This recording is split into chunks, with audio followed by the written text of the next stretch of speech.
West Nile fever, caused by the West Nile virus, was first discovered in 1937 in the West Nile district of Uganda. The disease primarily affects birds, but can also infect humans and other animals.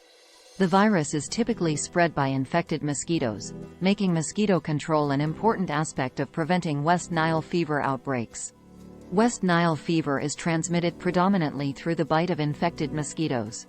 The virus, which resides mainly in birds, is passed to mosquitoes when they feed on these infected birds.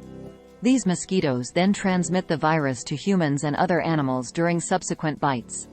In addition to mosquito bites, there are other less common transmission methods. The virus can be transmitted through blood transfusions and organ transplants if the blood or organs are infected. There's also a risk of transmission from a pregnant woman to her fetus, or potentially through breast milk to an infant. Laboratory personnel might also be at risk of infection due to accidental exposure to the virus in a lab setting. It's important to note that direct person-to-person transmission of West Nile virus is exceptionally rare. Preventative measures primarily focus on controlling mosquito populations and taking precautions to avoid mosquito bites. West Nile fever, resulting from the West Nile virus, can manifest in various symptoms, though it's notable that most people infected do not show any signs of illness.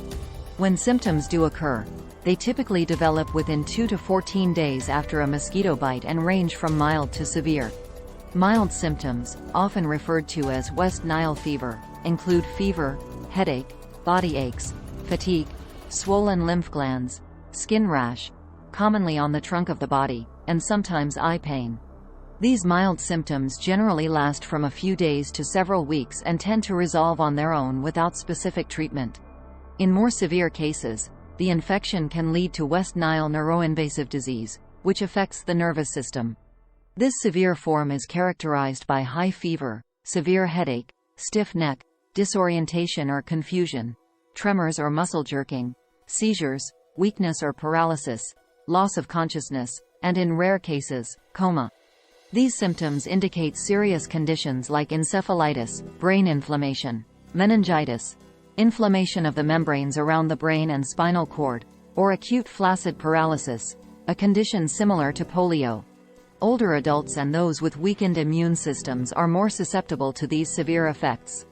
While most individuals recover fully from the virus, recovery from severe illness can be lengthy, with fatigue and weakness lasting weeks or months.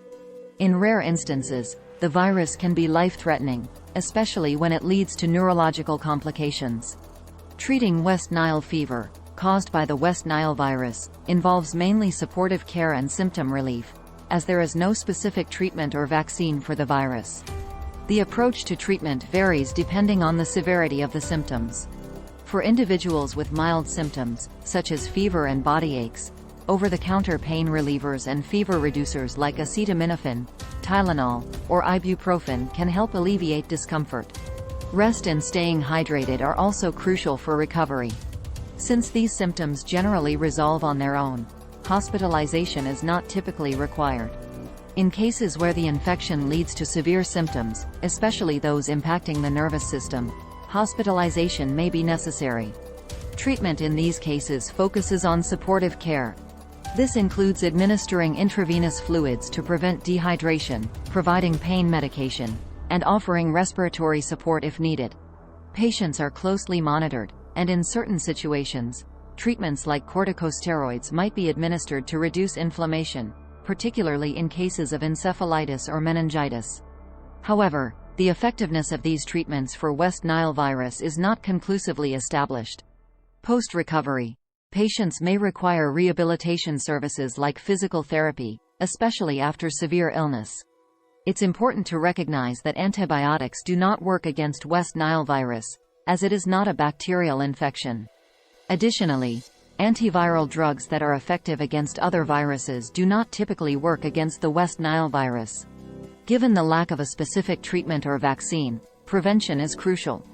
This primarily involves controlling mosquito populations and taking personal precautions to avoid mosquito bites, which is the primary transmission route of the virus.